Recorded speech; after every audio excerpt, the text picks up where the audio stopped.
people of Kaduna State, and indeed Nigeria, to know that contrary to the public announcements and apparent good intentions, this policy was conceived and sold to the president by officials who completely lost out in the gubernatorial and presidential primaries of the APC in June 2022.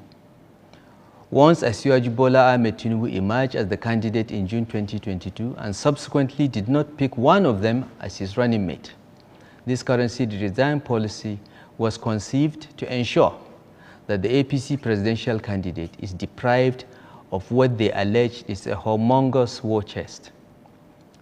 They also sought to achieve any one or more of the following objectives.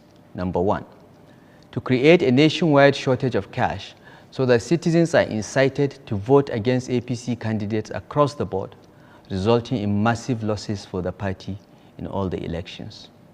Number two, ensure that the cash crunch is so serious, along with the contrived and enduring fuel shortage existing since September 2022, that the 2023 elections do not hold at all, leading to an interim national government to be led by a retired army general. And number three, sustain the climate of shortage of fuel, food and other necessities leading to mass protests, violence and breakdown of law and order that will provide a fertile foundation for a military takeover. In the pursuit of these objectives, the Central Bank of Nigeria and these other disgruntled federal officials have so far convinced the president that it is fine for ordinary citizens to be dispossessed of their hard-earned money. Welcome to my channel, where we discuss everything and all things politics, especially about the 2023 presidential election in Nigeria. I know you are wondering, why did this video start with Malam Nasir El-Rufai, the governor of Kaduna State? It is because what is happening, the kind of alarmist that the northern youths are generating, is what El-Rufai did before the presidential election. You listen to him, El-Rufai. If you listen carefully to El-Rufai, he was alleging that there was a plot to install an interim government and that the presidency does not want the election to take place. And that was why they created naira scarcity and fuel scarcity. And he said those who instigated this are in the presidency, that they are the losers, those who lost out in the APC primary election for president and for governorship. Those who lost out, those whose their candidates lost out in the APC presidential primaries in particular, that those people don't want the election to take place. He said that they are plotting an interim government. When you hear people talk about interim government today, it started from the APC. It started from Governor Nasir El-Rufai. Are you therefore surprised that the so-called northern youths who are alleging that there is a plot to stop the inauguration of Ajaero Bola Ahmed Tinubu, they addressed their press conference in the same Kaduna, where El-Rufai also addressed his press conference, telling Nigerians that there are people in the presidency who don't want the election to take place, and that they have even pursued a general to be the head of the interim government. Today, interim government is being blamed on other people, but it started from the APC, within their rank and file, and a serious member like Nasir El-Rufai, in a state broadcast, he said it. He alleged that there's a plot to install an interim government. At the end of the day, the election took place, and the APC presidential candidate was declared the president-elect in a condition that many consider controversial, for which many have gone to court now to challenge the outcome. Now they have started again to tell us that there are plots to stop the inauguration of Tinubu on May 29. And they are now tying it to the Nigerian Labour Congress. They are calling for the arrest of the Nigerian Labour Congress President, Ajaero. What is the offense of Ajaero from what they are saying? They say Ajaero is spearheading an Biafra agenda to help peterobi, the presidential candidate of the Labour Party, to emerge as president instead of Bola Ahmed Tinubu. It doesn't get any more ridiculous than that. And then he said that he's in cahoot with the banned indigenous people of Biafra, IPOB. IPOB has become like the bougie man. Anybody who bears Igbo name in Nigeria, who is looking for anything, if you don't like the person, you now link him. He must be an IPOB member. Even the CEO of aegis that has been using his plane free of charge to bring people from war-torn Sudan back to Nigeria. If he opened his mouth now and said that he wants to be president of Nigeria, these same characters will say he's an IPOB member. But the northern political leaders are never members of Boko Haram. They are never members of Boko Haram. Nobody has ever accused them of being members of Boko Haram. They are saints. Nothing is wrong with them. They are not responsible for anything that's going on in the country. They are saints. Boko Haram are just some kind of spirits that are coming from the sky. Nobody knows who they are. No northern politician has ever been linked to them. Atiku is not Boko Haram. Kwankwaso is not Boko Haram. But peterobi comes out to contest. It must be a Igbo agenda. It must be a Biafran agenda. That is how they have turned the country. Now they want to link Nigerian Labour Congress president with IPOB, because Nigerian Labour Congress is on strike. Even in Imo State, where they are having problem with the governor of the state, there's a labor dispute between Imo State governor and the labor in the state, which was the reason why they went on strike. But these people, these northern youths, want us to believe that that is IPOB agenda, that is Biafran agenda. And they are linking Ajaero with it. It's very funny. It's very funny for that people who descend so low.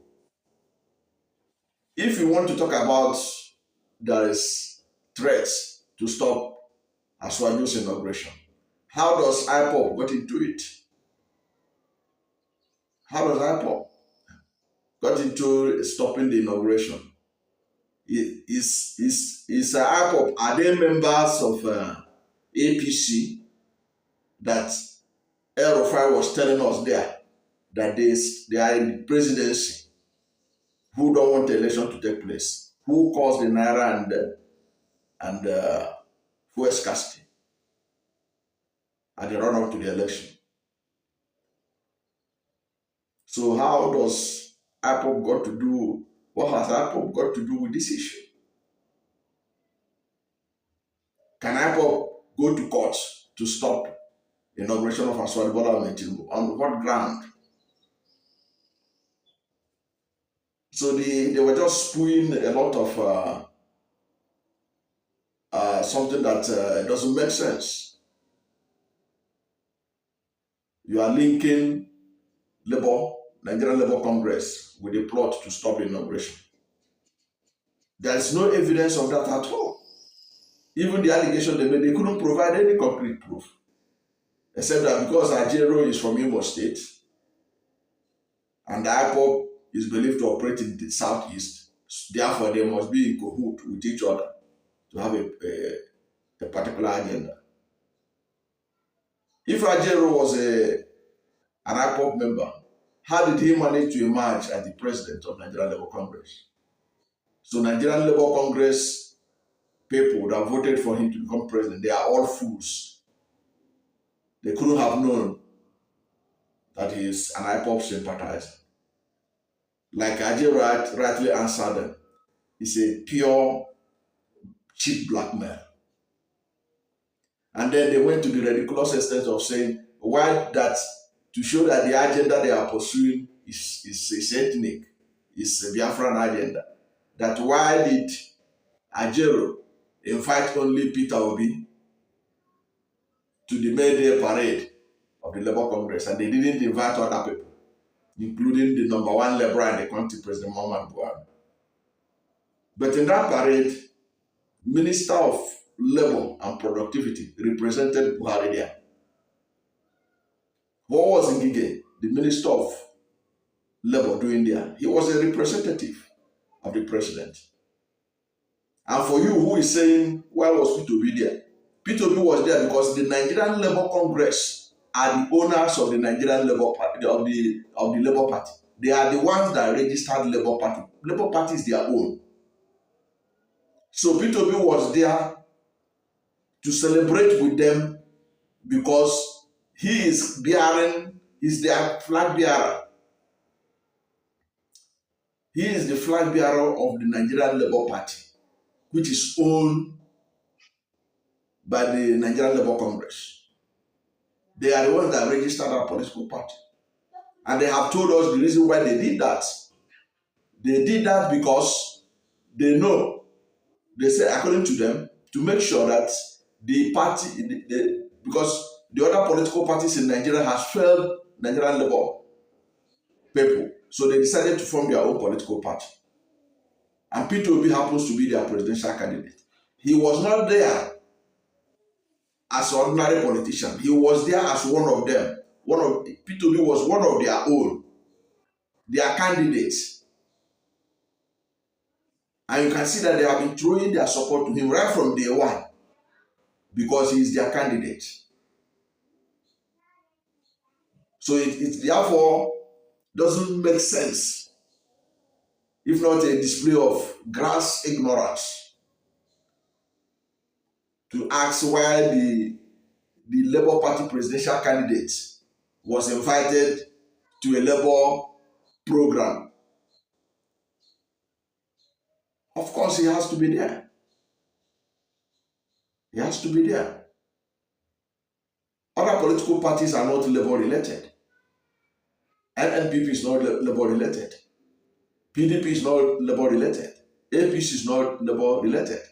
But the Labour Party is the brainchild of Nigerian Labour Congress and TUC, Trade Union Congress. They are the people that registered the Labour Party. They are the major stakeholders. And they are doing a program of that magnitude, May 1. And they will not invite their presidential candidates. Because characters like this, northern youths, will say that they ought to have invited other people. No, they don't have to invite other people. The government officials that are supposed to be there were there. Buhari was represented. So what is this obsession with anybody coming from the southeast must be attached to IPOB? But nobody, no northern politician or technocrat is attached to Boko Haram. Yes, Boko Haram has been operating for over 10 years. How is that possible? Such a ragtag organization was able to last this long and has metamorphosed to banditry, to insurgents, and all whatnot. Yet none of their politician is being drawn back by being linked to it. And that organization is far more dangerous, far more deadly. They have killed more people, destroyed more communities than anything that the band IPOB could have ever imagined to be able to accomplish. For those who don't know, over 100,000 Nigerians have been killed by Boko Haram, including the security officials. Over 3 million IDPs have been created. Over several hundreds of communities were sacked. And as I talk to you now, there are so many communities in north-central Nigeria, from Benue to Taraba, from Taraba to Adamawa, Adamawa to Niger, Niger to Nasarawa, Nasarawa to Kogi, who have been cleared out of their communities. They are now refugees. They are now IDPs. Yet, none of the politicians that came or that comes from those enclaves have ever been accused of being part of the bandits, of being part of the terrorists, or being part of Boko Haram. But anytime somebody from the southeast comes up, he must be a disciple. How many people have IPOB killed? How many communities have they sacked?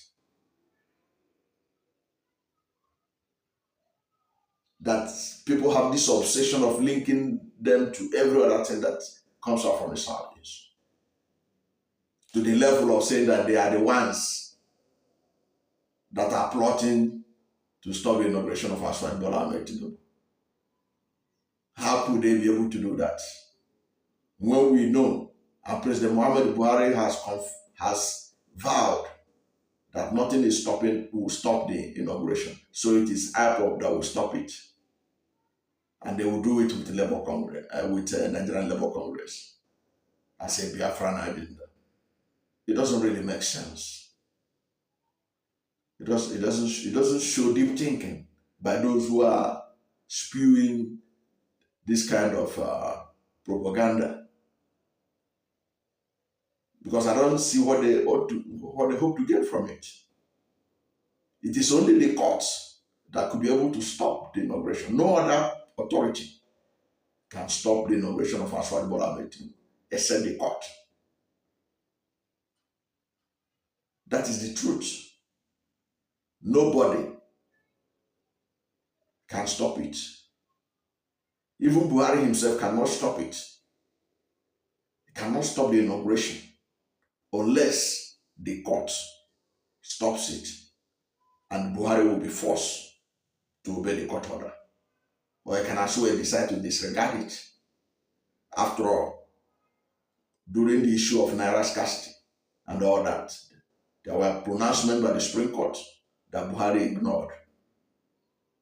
So what are we talking about? It's just spewing unnecessary propaganda just to grab media attention, to claim that IPOB and Nigeria Labour Congress are plotting to stop Aswado's inauguration. It doesn't make sense. Do not buy into that propaganda. It was the APC propaganda that they used. Don't forget that the propaganda they used before the election, that there was a plot to install an interim government.